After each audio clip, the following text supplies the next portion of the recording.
하나님 말씀 보겠습니다. 오늘 이사야 57장입니다. 이사야 57장 1절부터 21절까지. 제가 지금 구약성경 1037면에 있습니다.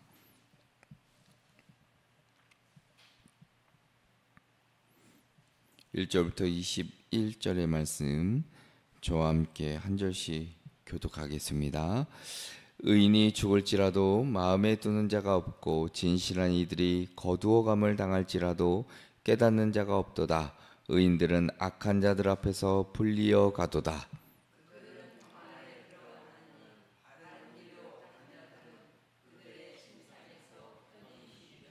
무당의 자식, 가늠한 자와 음녀의 자식들아, 너희는 가까이 오라.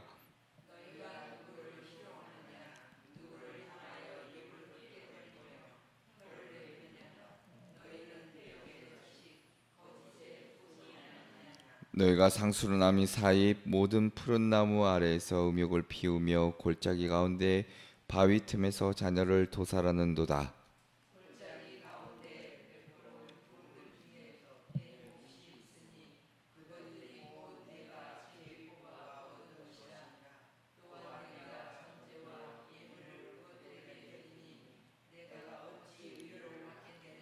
내가 높고 높은 산 위에 내 침상을 베풀었고 내가 또 거기에 올라가서 제사를 드렸으며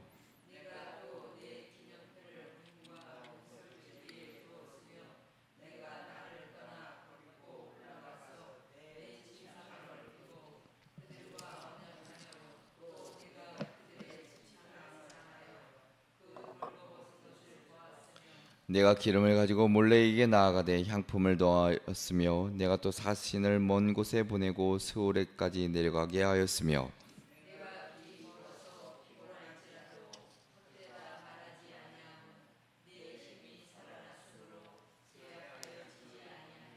내가 누구를 두려워하며 누구로 말미암아 놀랍게 거짓을 말하며 나를 생각하지 아니하며 이를 마음에 두지 아니하였느냐? 내가 나를 경외하지 아니함은 내가 오랫동안 잠잠했기 때문이 아니냐.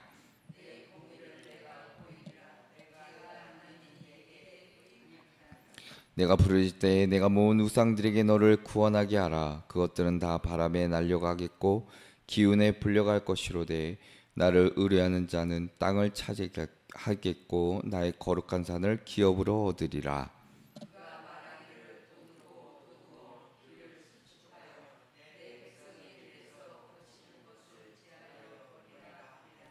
지극히 존귀하며 영원히 거하시며 거룩하다 이름하는 이가 이와 같이 말씀하시되 내가 높고 거룩한 곳에 있으며 또한 통회하고 마음이 겸손한 자와 함께 있나니 이는 겸손한 자의 영을 소생시키며 통회하는 자의 마음을 소생시키려 함이라.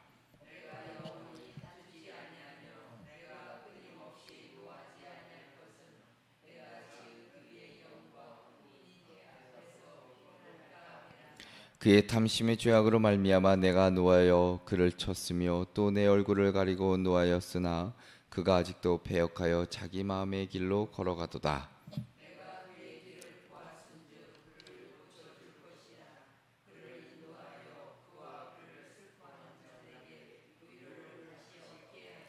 입술의 열매를 창조하는 자 여호와가 말하노라. 먼데 있는 자에게든지 가까운 데 있는 자에게든지 평강이 있을지어다.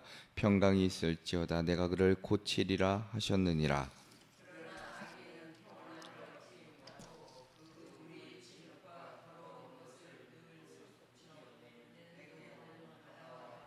함께 읽겠습니다. 내 하나님의 말씀에 악인에게는 평강이 없다 하셨느니라. 아멘. 할렐루야. 아멘. 오늘 거룩한 주일입니다. 먼저 새벽 기도회로 하루를 여시는 우리 성도님들과 그리고 영상으로 예배에 참여하시는 성도님들에게 하나님의 크신 은혜가 있기를, 오늘 귀한 인도하심의 은혜가 있기를 먼저 주님의 이름으로 축원합니다. 오늘 말씀의 제목은 상한 마음을 고치시는 하나님입니다. 상한 마음을 고치시는 하나님. 우리가 사는 시대가 참으로 빠르게 변화하고 있다 말합니다. 물질의 풍요성에 살아가고는 있지만 내면을 보았을 때는 진정한 만족도 그리고 공허함과 불안은 오히려 더 깊어지고 있는 시대를 살아가고 있습니다. 우리의 한국 사회만 보더라도 많은 사람들이 정신적으로 때론 정서적으로 고통과 두려움과 불안을 안고 살아가는 경우가 참 많이 있습니다. 외로움이 있고 우울함이 있고 관계의 단절이 있고 끝없는 경쟁 속에서 수없이 상처 입은 마음들을 우리는 지니며 살아가지요. 겉으론 멀쩡해 보이는 것 같지만 사실은 상한 심령으로 하루하루를 버티며 살아가고 있는 사람들이 참 많습니다. 이사야 선지자의 시대에도 크게 다르지 않습니다. 이스라엘 백성들이 겉으로는 번영을 누리는 것 같았지만 그 내면은 우상 숭배와 죄악으로 가득 차 있었습니다. 하나님의 뜻을 살기보다 눈에 보이는 세상의 신들과 쾌락을 더 쫓았습니다. 그 결과 하나님께서 의인을 일찍 불러가시는 묻지 못할 상황이 벌어졌습니다. 자, 사람들은 그 의미를 깨닫지 못하고 여전히 우상을 붙들고 있었습니다. 그러나 하나님은 그들을 끝내 버리지 않으시고 오히려 이렇게 말씀하십니다. 내가 높고 거룩한 곳에 있으며 또한 통회하고 마음이 겸손한 자와 함께 있나니 그녀의 자식이라 부릅니다. 자, 왜 그런가? 언약의 관계 속에서 하나님은 남편, 비유적으로 이스라엘은 아내라 신부라 불리는데, 자, 이스라엘이 우상을 따를 때마다 그것은 영적인 간음이 되기 때문이죠.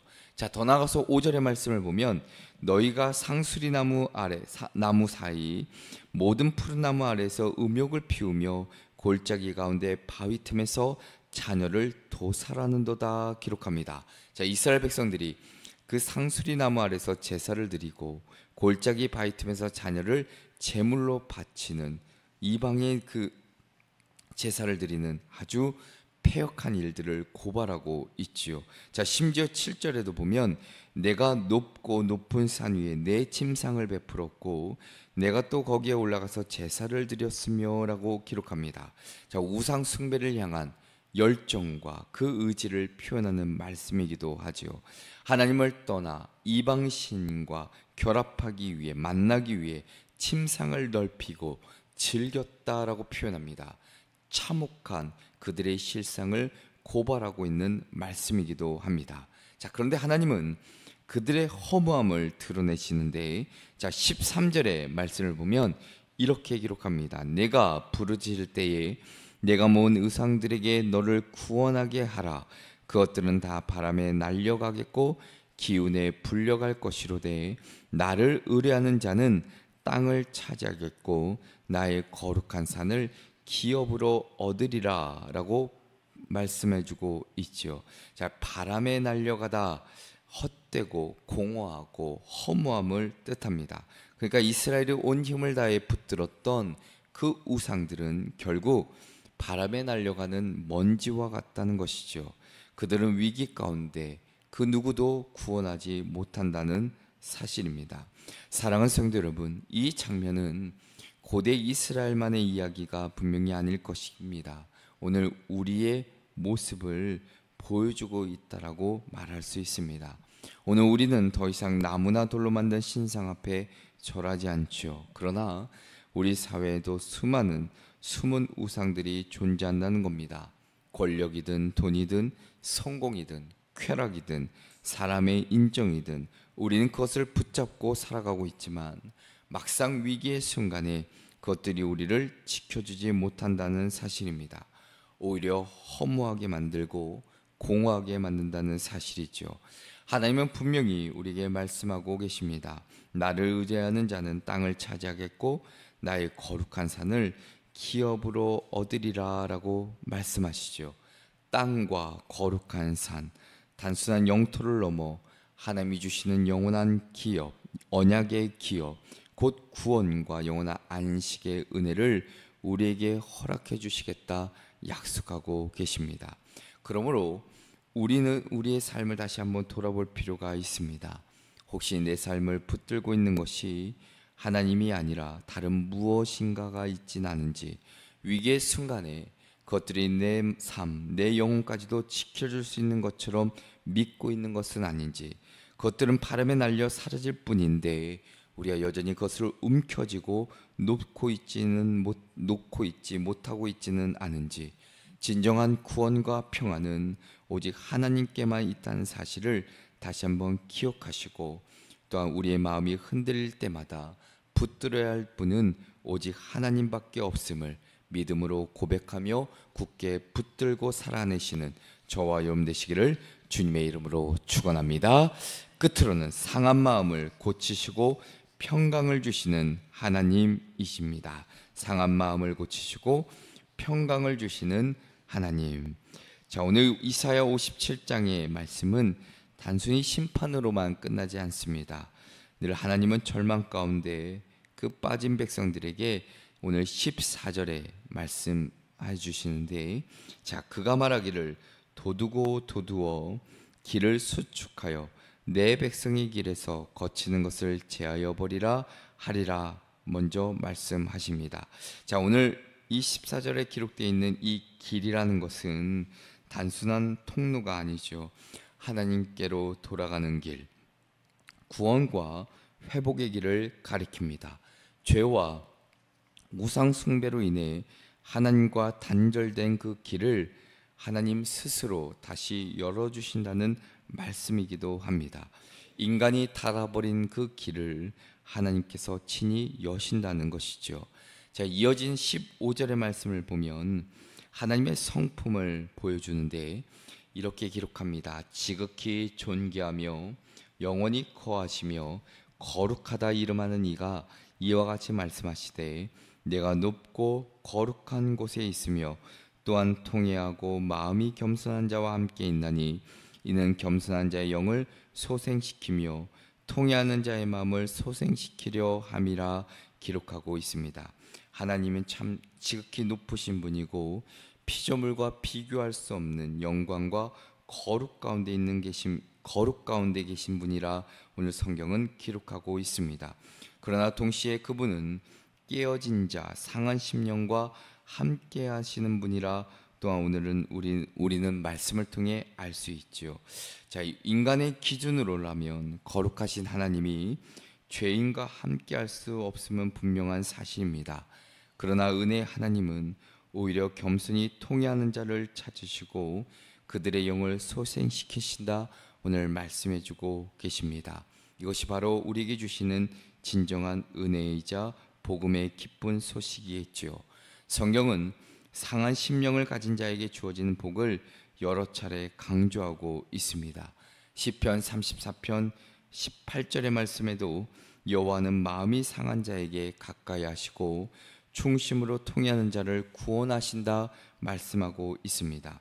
하나님이 찾으시는 제사는 완벽한 사람이 드리는 화려한 제사가 아니라 상한 심령과 통회하는 마음이라 시편 51편 17절에도 우리에게 말씀해 주고 계십니다. 인간의 힘과 의로는 결코 하나님 앞에 설 수 없지만 자신의 죄를 인정하고 낮아진 자, 겸손한 자만이 하나님의 은혜의 자리에 설 수 있음을 성경은 우리에게 끊임없이 들려주고 계십니다. 또한 16절의 말씀을 보면 하나님의 진노가 영원하지 않다는 것을 우리에게 말씀하고 계시는데, 자, 내가 영원히 다투지 아니하며 내가 끊임없이 노하지 아니할 것은 내가 지은 그의 영과 혼이 내 앞에서 피곤할까 함이라 기록하고 있습니다. 자, 하나님은 죄인을 버리려는 것이 아니라 결국은 돌이켜 회복시키려 하시는데, 하나님의 진노조차 사랑의 한 표현이고 최종의 목적은 멸망이 아니라 다시 한번 회복시키고 다시 한번 돌이키는 데 있다는 것이죠. 이것이 바로 하나님이 품으신 그 마음이라 할 것입니다. 자, 그러나 본문은 동시에 분명한 경고를 우리에게 들려주고 계신데, 자, 20절과 21절의 말씀을 보면 이렇게 기록합니다. 그러나 악인은 평온함을 얻지 못하고 그 물이 진흙과 더러운 것을 늘 솟구쳐내는 요동하는 바다와 같으니라. 내 하나님의 말씀에 악인에게는 평강이 없다 하셨느니라 기록하고 있습니다. 자, 오늘 말씀의 20절과 21절에 반복적으로 기록하는 것은 악인은 평온함을 얻지 못한다라는 겁니다. 평안이라는 것, 그 샬롬이라는 것, 하나님께 돌아온 자만이 주어진다는 사실이죠. 세상은 각종 쾌락과 성공을 통해 평안을 흉내내지만, 평안을 얻고자 하지만 그것은 일시적이고 공허한 평안일 뿐이라는 사실입니다. 참된 평안은 오직 하나님께 돌아온 자, 상한 심령으로 주 앞에 엎드린 자에게만 임한다는 사실입니다. 따라서 오늘 이 본문은 오늘 우리에게 귀한 결단을 우리에게 말씀해 주고 계십니다. 하나님이 여신 그 길, 은혜의 길, 그 길로 들어설 것을 우리에게 말씀해 주고 계시고, 상한 심령으로 하나님 앞에 엎드릴 것을, 더 나아가서는 참된 평강을 사모하며 오직 하나님만이 주시는 평강만이 우리의 육과 영을 살린다는 것을 더욱더 믿고 고백하며 살아가기를 오늘 본문은 우리에게 요구하고 계십니다. 그러므로 오늘 진정으로 붙들어야 할 것은 다른 것이 아니라 높고 거룩한 하나님께서 우리의 상한 심령과 함께 하시겠다는 그 약속일 것입니다. 이 은혜를 사모하시며 다시 한번 주께 나아가시는 저와 여러분 되시기를 주님의 이름으로 축원합니다. 기도하시겠습니다. 거룩하시고 자비로우신 하나님 아버지, 우리의 교만과 죄악으로 때로는 하나님을 떠나 하나님 앞에 온전히 서지 못했던 우리의 연약함과 나약함을 불쌍히 여기시고 다시 한번 주님께로 돌아오는 그 은혜를 허락하여 주시사 주님께서 주신 참다운 평안과 회복의 은혜를 경험하며 살아갈 수 있도록 은혜를 허락하여 주시옵소서. 우리의 상한 심령을 고치시고 새롭게 거듭나게 하여 주시며 참된 평강 가운데 살아갈 수 있도록 인도하여 주시고, 세상이 주는 거짓된 평안이 아니라 주님께서 주시는 영원한 샬롬을 누리며 살아갈 수 있도록 우리의 삶을 인도하여 주시옵소서. 오늘 하루도 도우실 줄 믿고 예수 그리스도의 이름으로 기도합니다. 아멘.